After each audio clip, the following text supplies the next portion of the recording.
Este tema rápidamente, que es un tema bastante importante. En la primera parte de esta charla hemos visto cuáles son la distribución física, la distribución real de un área de emergencia. Hemos visto que tiene el área de triaje, bueno, el área de ingreso, el área de triaje, admisión, la unidad de shock trauma, los consultorios de las diferentes especialidades, la sala de observación, y bueno, ahí termina, ¿no? Hemos visto más o menos cuál es el circuito, cuál es el mecanismo que debe seguir un paciente, y siempre ese mecanismo, ese circuito es de acuerdo al índice de severidad, de acuerdo al triaje, de acuerdo a la prioridad, de acuerdo a la gravedad y de acuerdo a la posibilidad de recuperación. Vamos a ver algunas cositas más adelante, vamos a ver esto. Entonces, este sí es un sistema de severidad de emergencia, es un índice, perdón, de severidad de emergencia, que es un sistema americano, es un sistema de triaje americano. Entonces, vamos a ver qué es el triaje. El triaje viene de una palabra francesa que es trier, ordenar o elegir. Entonces, nosotros tenemos que hacer una elección de pacientes de acuerdo a gravedad y de acuerdo al tipo de enfermedad o de afección que tengan para poder trasladarlo a una prioridad 3 al consultorio de cirugía, una prioridad 2 al consultorio de emergencia, una prioridad 1 pasa directa a shock trauma, una prioridad 2 pasa a unidad de shock trauma, una prioridad 4, consultorio de pediatría, etcétera, etcétera. Otra cosa que es importante es que nosotros en este hospital, en salud, me parece que también en el resto de hospitales, hablamos de prioridades, o perdón, de atención pediátrica en aquellos pacientes que tengan una edad menor, o sea, 14 años menos un día se atiende en pediatría. 14 años cumplidos, el día de su cumpleaños 14, ya se atiende en un tópico de medicina adultos. Entonces, eh, hay varios tipos de triaje. En algunos de estos vamos a ver que hay triajes de 2 niveles, triajes de 3 niveles, de 4 niveles, como se están viendo en el Ministerio de Salud hasta ahorita. En este momento tenemos esto en el MINSA. Y el triaje de 5 niveles que ya se está poniendo en uso en salud, en el Perú. Y yo estoy completamente seguro que cuando ustedes sean internos, ya todos los hospitales van a tener este sistema de 5 niveles. Entonces, este sistema de 5 niveles tenemos resucitación. Resucitación es lo mismo que Doctor, podría... disculpe, no se está viendo la presentación, se quedó en la primera diapositiva. Y, ¿y acá no se ve nada? No, doctor. No cambió, qué raro. ¿Qué pasó? A ver, vamos a volver a presentar, ¿sí?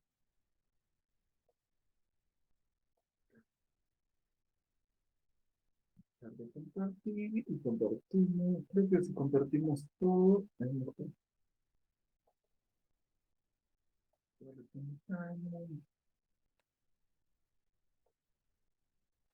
ahora sí, ven en la pantalla.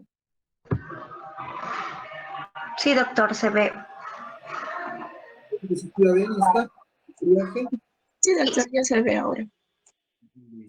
Esta es otra cosa que también es importante. El triaje nace a partir de las guerras. Entonces, en los 1700, cuando habían grandes guerras, ya habían médicos especialistas en guerra. Se daban cuenta de que varios de los pacientes que eran heridos en el campo de batalla tenían que ser llevados, ¿no?, a su cuartel o a su zona donde estaban asentados. Muchos de ellos ya llegaban cadáveres. Entonces, ellos se dieron cuenta que deberían hacer una clasificación de qué pacientes sí podían llegar con vida. Entonces, dieron algunos indicios, algunas ideas sobre el triaje.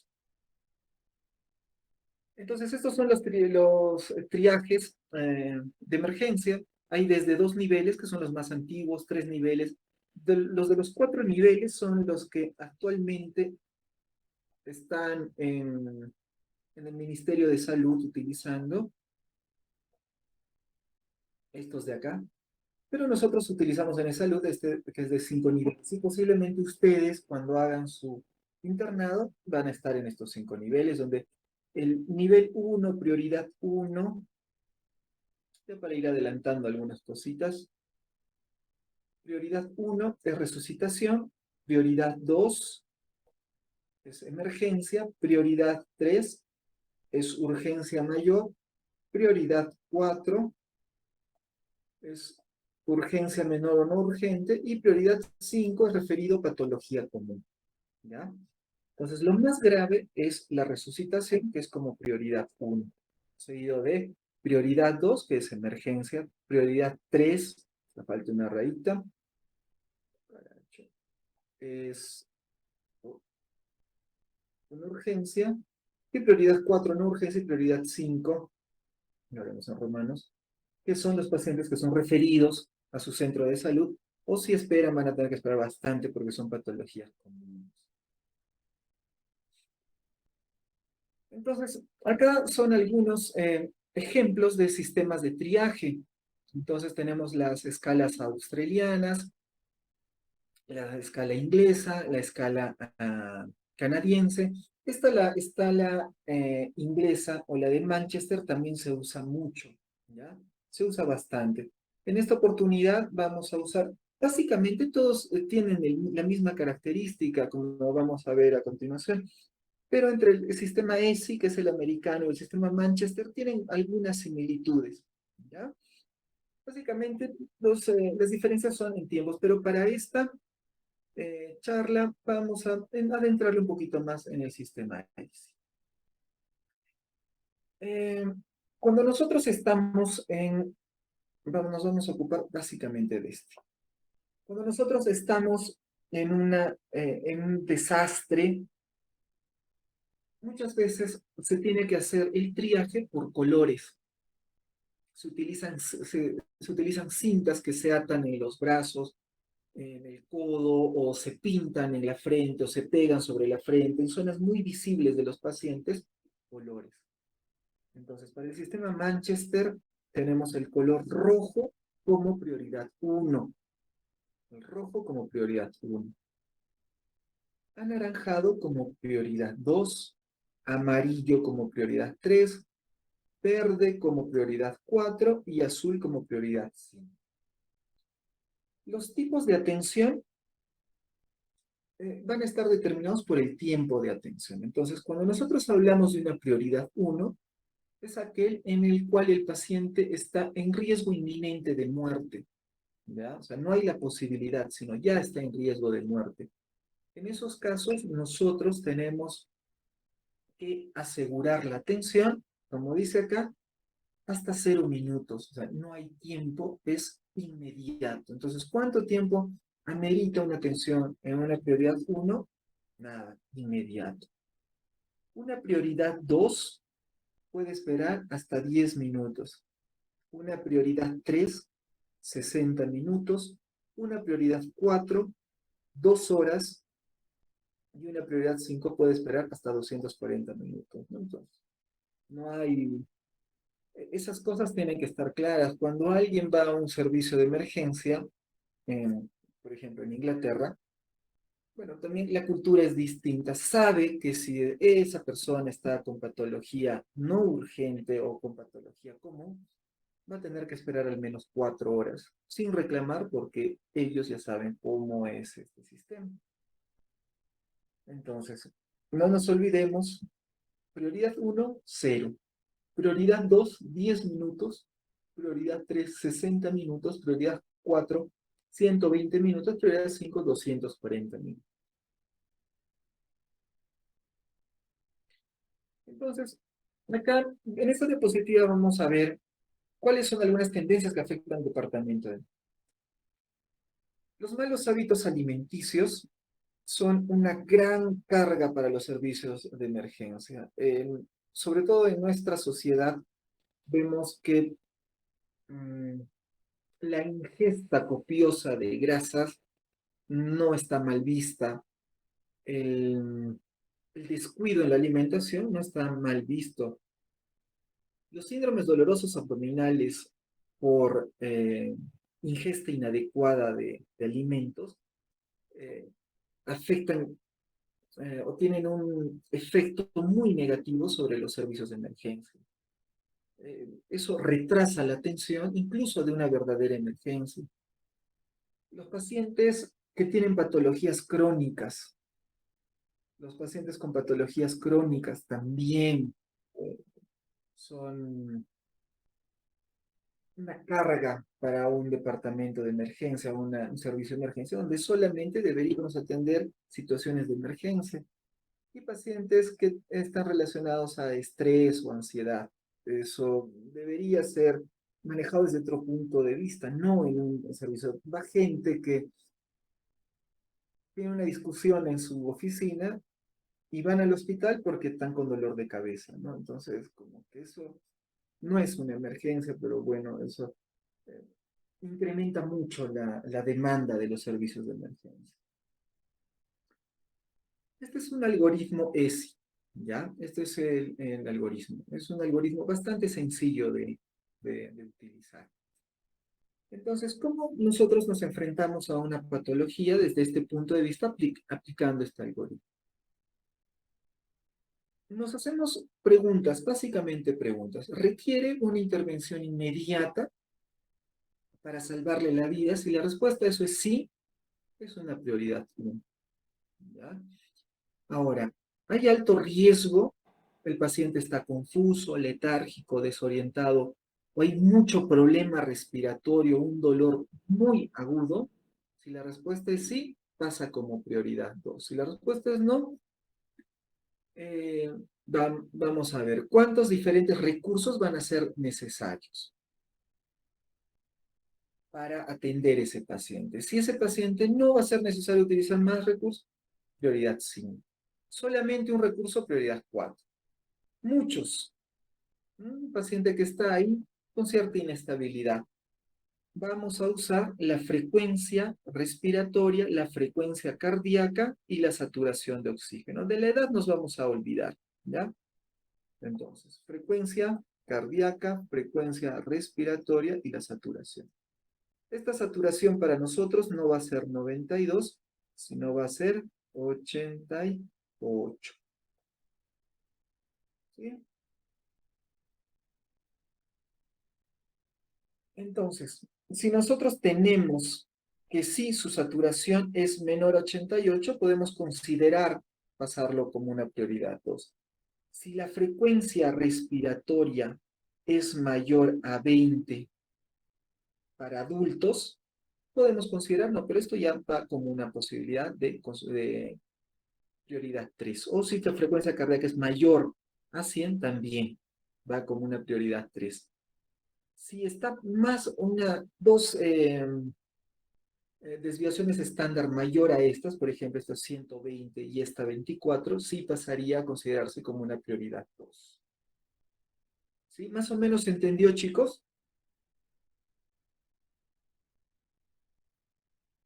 ¿Delegada?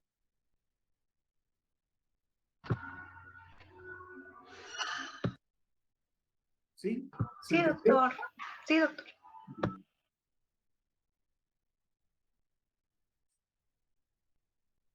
Esto, no. A ver, espérense acá. Ya. Vamos a ver. Punto de decisión. El paciente necesita una medida de reanimación inmediata. Nos hacemos preguntas. ¿Se está muriendo el paciente tiene las vías respiratorias permeables, el paciente respira, el paciente tiene pulso, al enfermero le preocupa la frecuencia, a la enfermera está... Bueno, esas cosas no nos interesan para esta charla. Para esta charla nos interesan estas cosas. Cuando nosotros tenemos la decisión de que un paciente pueda pasar a unidad de shock trauma, nos vamos a preguntar esto. ¿Está muriendo el paciente? Si la respuesta es sí, evidentemente va a pasar a unidad de shock trauma. El paciente tiene las vías respiratorias permeables y la respuesta es no, pasa a unidad de shock trauma. El paciente respira, no pasa a shock trauma. El paciente tiene pulso, no pasa a shock trauma para darle la reanimación. Entonces, una prioridad 1, como habíamos dicho, se realiza la atención en una unidad de shock trauma donde se va a realizar reanimación. Vamos a reanimar al paciente. En este caso tenemos un equipo de emergencia donde tenemos el médico y la enfermera dando soporte vital avanzado, ¿no? El médico siempre se va a encargar, si solamente hay un médico, de la vía aérea, y la enfermera, técnicos, el resto de personal de salud en dar las compresiones. El médico tiene que estar viendo la necesidad de oxígeno, tiene que estar viendo que las compresiones sean correctas, tiene que estar viendo el reloj, porque esto se da en tiempos, tiene que estar hablando al otro personal para que le vaya poniendo medicamentos y tiene que estar pensando cuáles han sido las causas de esa parada cardiorrespiratoria. Todo al mismo tiempo. Entonces tenemos intervenciones inmediatas para salvar vidas. Estas intervenciones, lo que ustedes tienen que aprender es, lo primero son manejo de vía aérea. Tenemos manejo de vía aérea, que es lo importante, lo más imprescindible, ¿no? Entonces esto se va a hacer mediante el dispositivo válvula máscara bolsa, como lo habíamos visto acá. Este es el dispositivo. Este es máscara, válvula, bolsa, ¿ya? La intubación, el manejo de vía aérea con intubación orotraqueal, manejo de vía aérea quirúrgica como un tubo de traqueostomía, que también lo ponemos los emergenciólogos, también lo hacemos en la sala de shock trauma. Y bueno, CPAP o BiPAP de emergencia, dependiendo de cosas que no salvan vidas, evidentemente, es la administración libre de oxígeno, ya por cánula de binasal, máscara reservoria, etc.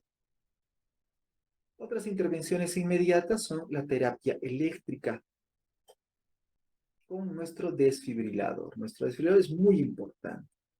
Desfibrilador automático es el que tenemos. Entonces, ¿qué es lo que hacemos? Desfibrilar a un paciente. Vamos a ver a lo largo del curso cuáles son los ritmos desfibrilables y cuáles son los ritmos no desfibrilables. Vamos a ver en qué caso se hace la cardioversión y cómo se hace la cardioversión. Y un pacing externo que no lo tenemos acá. Procedimientos.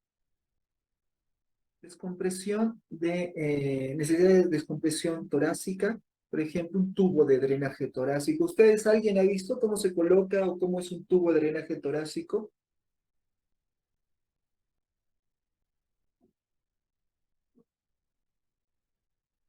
¿No? Vamos a pasarles un video para que vean. Pero es importante, ¿no? Se lo están perdiendo ustedes, eh, varios, bueno, de las primeras promociones que me tocó enseñar, sí hemos hecho varios procedimientos y sí han podido ver cómo colocamos tubos de drenaje torácico. No, no es difícil, son puntos anatómicos, es un poquito de maña, buena vibra, es como cocinar, poner un tubo de drenaje. Si lo haces con amor, nunca hay falla. Hemos hecho también pericardiocentesis, por ahí si entran a mi Facebook, tengo algunos videos. Hemos hecho pericardiocentesis, pero bajo guía ecográfica, quedó muy bien la paciente. Toracotomía abierta, aún no he hecho en el Cusco, pero sí hemos hecho en Lima, en el Hospital María Auxiliadora, toracotomía abierta, y hemos hecho también masaje cardíaco directo, ¿no? Una parada, era un bombero, era joven, él tenía un tórax inestable, reventamos la parrilla costal, ingresamos con guante hacia el espacio cardíaco y le dimos masaje directo, ¿no? El paciente lamentablemente falleció un mes después. Tenía heridas muy graves. Produjo una explosión terrible, pero por lo menos en ese momento era un bombero de 24 años. Los bomberos tienen una prioridad de ingreso alto a emergencia y una prioridad de gastar recursos altos. Son muy importantes los bomberos. Acceso intraóseo también es fácil, sobre todo en niños que están chocados, que no les podemos encontrar vías periféricas o accesos centrales, les ponemos su acceso intravenoso. Hacemos intervenciones hemodinámicas, como pasar grandes volúmenes de fluidos para resucitación, administración de sangre, control de presión venosa central, control de presión arterial central, etc. Y bueno, nosotros damos medicamentos llamados medicamentos de coche de paro, que con el transcurrir de las clases nos vamos a acostumbrar más a este tipo de medicamentos. Entonces, estas son las intervenciones inmediatas para salvar. ¿Alguna duda sobre esto, chicos?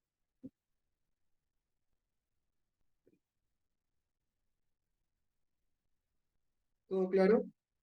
Sí, doctor. Creo que también sería bueno para ver videos, doctor. Para ver videos, ahí está YouTube, Zoraida. Ahí puedes ver todos los videos que quieras. Bien, entonces estábamos viendo que dentro de las intervenciones inmediatas para salvar vidas en pacientes con prioridad 1, está esta. Esta es una intubación orotraqueal.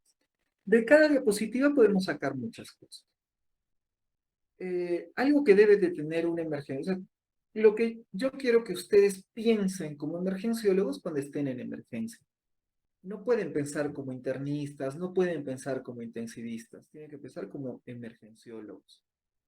Entonces, un emergenciólogo tiene que ver todo, siempre, de cada cosa tiene que ver todo, todo el contexto. Entonces acá yo que veo, acá este es un ventilador que está siendo preparado, esto es un monitor cardíaco, acá veo que hay un estetoscopio, muy bien. Acá veo que alguien le está ayudando a llenar el CAP al tubo orotraqueal. Veo que el laringoscopio lo está cogiendo con... ¿Qué mano se coge el laringoscopio, Jorge? Izquierdo. Izquierdo. Entonces, eso, por ejemplo, ustedes lo tienen que saber muy clarito, ¿no? Desde ahora. Entonces, el laringoscopio se coge con la mano izquierda, el tubo se coge con la mano derecha.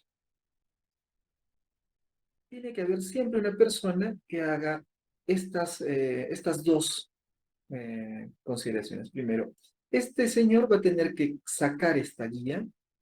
Una vez que retira la guía, con la otra manito ya está poniéndole 10 cc de aire del ambiente, hasta que esta bombilla esté más o menos turgente, más o menos como el pabellón auricular, turgente. No duro, no muy inflado porque puede reventar, turgente.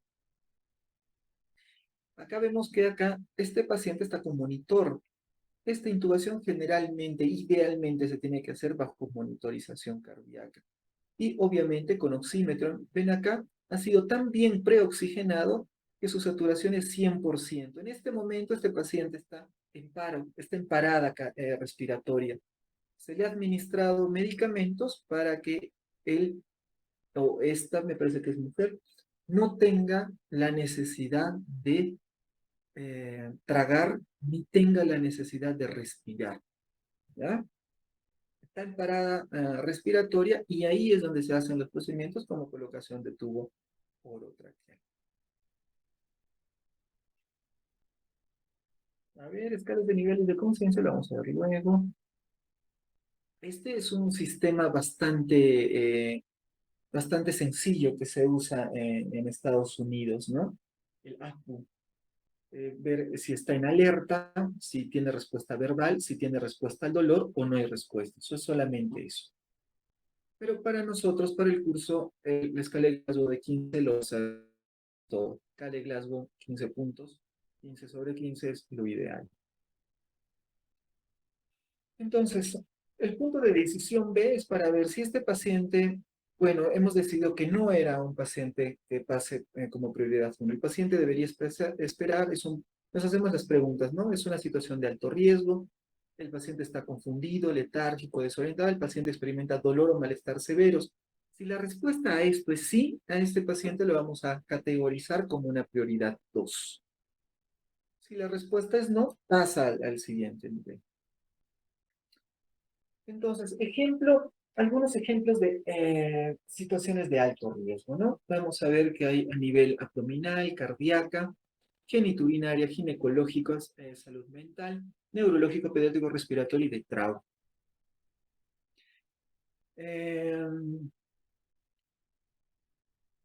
Estas diapositivas yo se las voy a enviar bueno, las voy a subir al aula virtual. Es importante que le den una revisada porque van a entrar exámenes de esto, ¿no? Por ejemplo, un embarazo ectópico, ¿qué prioridad le dan de atención? Una torsión testicular, ¿qué prioridad de atención? Una oclusión arterial, ¿qué prioridad es? Un dolor precordial, ¿qué prioridad es? Una efusión pericárdica, ¿qué prioridad? ¿Qué creen? ¿Qué prioridades son estas, chicos? Por ejemplo, una torsión testicular. A ver, vamos a ver. Edson Ronaldo.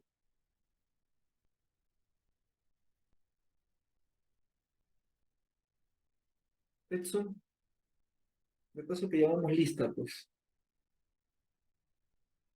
Edson, Ronaldo, al agua. Me haces acordar, Zoraida, que no estaba presente a las 6:27. Ok, doctor.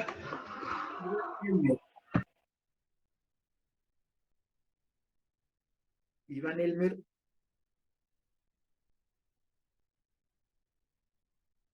Igual, Zoraida. Iván parece que también estaba con tu compañero. Gerson Williams.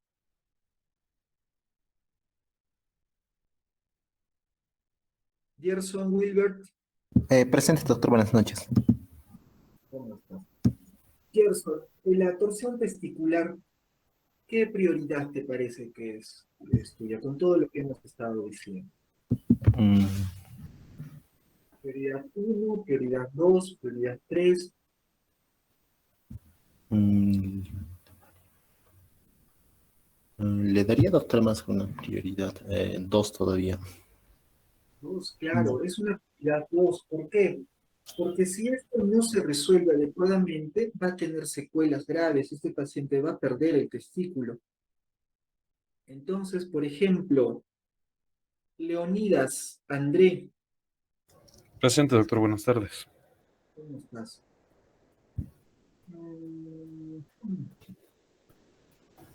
Por ejemplo, una efusión pericárdica, ¿qué prioridad sería?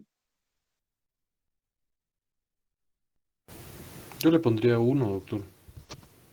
Uno, pero, por ejemplo, es una efusión laminar sin signos de... Mira, prioridad 1 es resucitación. Claro. Ahí lo que me tendrías que preguntar es qué volumen. Claro, si ya tuviera un volumen abundante que estaría comprometiendo la función cardíaca, ahí sí sería uno, tendría que entrar de frente. Pero si está en un estadio inicial y no es algo muy grande y el volumen tampoco es alto, podría ser dos todavía. Muy bien. A ver, Manuel Zúñiga, Sí, doctor, buenas noches. ¿cómo estás? Un neumotórax espontáneo, ¿qué prioridad sería para ti?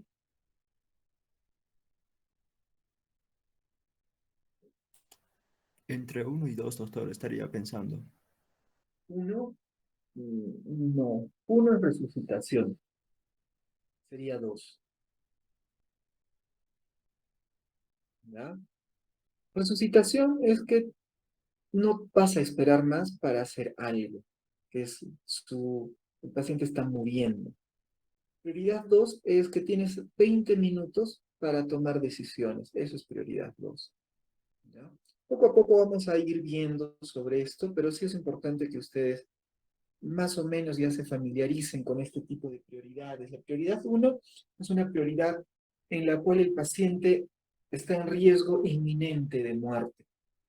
Prioridad 2 es una emergencia que nos da un tiempo de hasta 20 minutos de espera para poder atender a ese paciente. ¿Sí? Entonces, por ejemplo, un embarazo ectópico no va a ser pues una prioridad 1 porque no la vas a operar en en unidad de shock trauma. Por ejemplo, un paciente con esté con un comportamiento hostil, combativo, histérico, no va a ser una prioridad 1, pues no, podría ser una prioridad 2 si es que está agrediendo a otros, a familiares, otros pacientes. El asma severa, es muy diferente un asma severa a una parada respiratoria. Parada respiratoria es 1, asma severa es prioridad 2. Ahí creo que nos podemos ubicar mejor. Entonces, cuando nosotros hablamos, acá habíamos visto que dolor abdominal podía ser considerado como prioridad 2 solo si se acompaña de algunos signos, como inestabilidad de signos vitales, vómitos con sangre o taquicardia marcada o algún otro caso que nos haga pensar. Por ejemplo, una emergencia, una prioridad 2 de un dolor abdominal podría ser una trombosis mesentérica. Eso sí es una prioridad 2, pero una dispepsia severa no es una prioridad 2. Nosotros tenemos que ver algunas condiciones del dolor. Cuando el dolor es muy intenso, es muy difícil que el paciente se queje. El paciente no va a gritar porque cuando uno grita, duele más. La posición va a ser, si un paciente está gritando, se mueve mucho, no es un dolor agudo. El paciente que está privado, ¿alguna vez se han privado ustedes? O sea, el término privarse es que estás inmóvil, te quedas completamente inmóvil.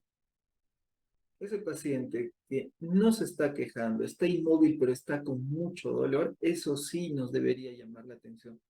Más allá que el que está gritando, el que se mueve, el que patea, el que se da vueltas, eso más parece estar relacionado con dolores tipos cólicos, no es un dolor real. Cuando yo estaba en la Fuerza Aérea, era residente de primer año, llegó un técnico mayor, técnico superior, creo, del BRAE. Y llegó por consultorio porque tenía un dolor abdominal. Entonces, al momento de examinarle, él tenía una herida en el abdomen. La herida era profunda. Tenía una esquirla que se le había introducido en cavidad abdominal. Eso había pasado 5 días antes del día de la atención. Y él no había dicho nada por miedo a que le iban a castigar. Entonces esperó ser derivado, esperó sus días libres para ir a un consultorio en la Fuerza Aérea y tenía una esquirla, ¿no? Tenía una herida muy profunda que se estaba infectando, pero una esquirla en tejido blando, creo que sí entró a tocar con la cavidad peritoneal y él fue operado de emergencia.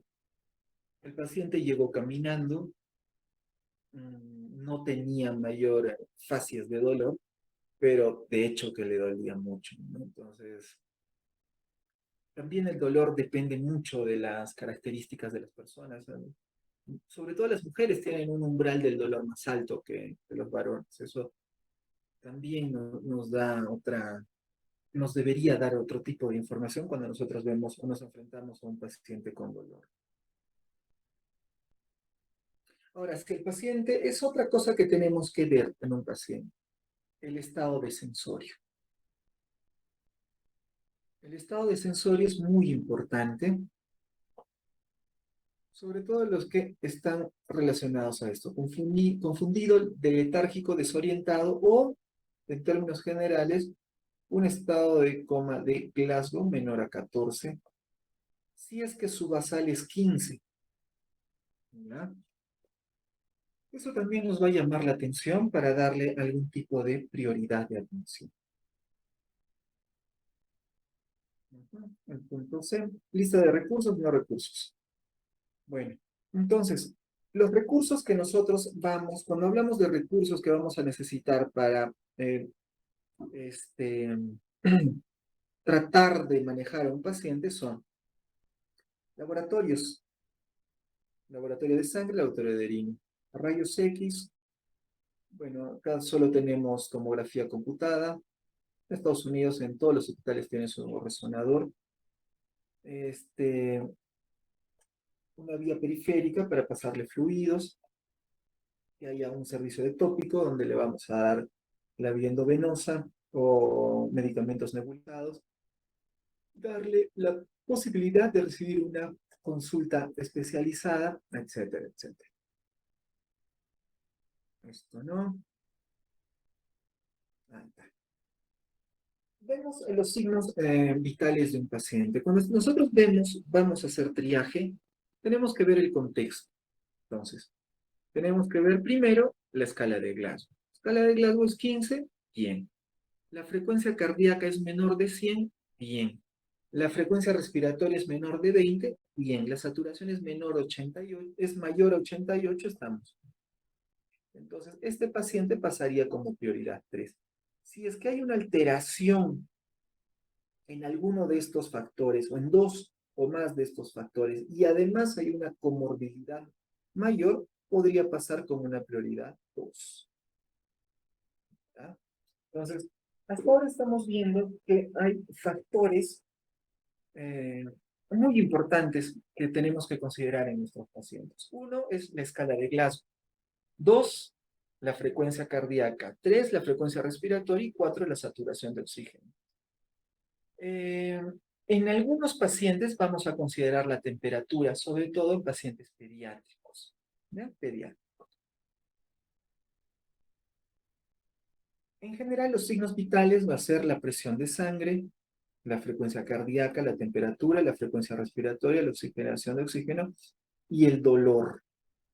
El dolor lo vamos a dejar fuera para el curso, para mi curso, fuera de, dentro de la clasificación de signos vitales estándar. Solamente vamos a considerar presión arterial, frecuencia cardíaca, temperatura, frecuencia respiratoria y saturación de oxígeno. Nada más. Con esas herramientas y la observación del paciente, nosotros ya podemos establecer nuestras prioridades de atención a un paciente.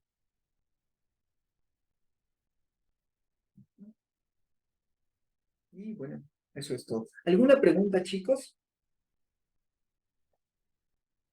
Doctor, disculpe, un paciente politraumatizado que ingresa a emergencia, ¿lo tendríamos que considerar dentro de una prioridad 1 o una prioridad 2? Politraumatizado. Tendríamos que establecer el estado de sensorio. Por ejemplo, un paciente que tiene una fractura de tibia peroné, una fractura de cúbito radio, y si tienes la sospecha de que hay un sangrado interno, podría ser considerado como prioridad 2. Si tú descartas, entra shock trauma como prioridad 2, le hago yo su EcoFast y veo de que no hay líquido libre en cavidad, no hay sangrado interno, ese paciente se va para tópico, ¿no? Porque no se va a morir por las fracturas. Está bien, doctor, muchas gracias. A ver, sus consultas, chicos.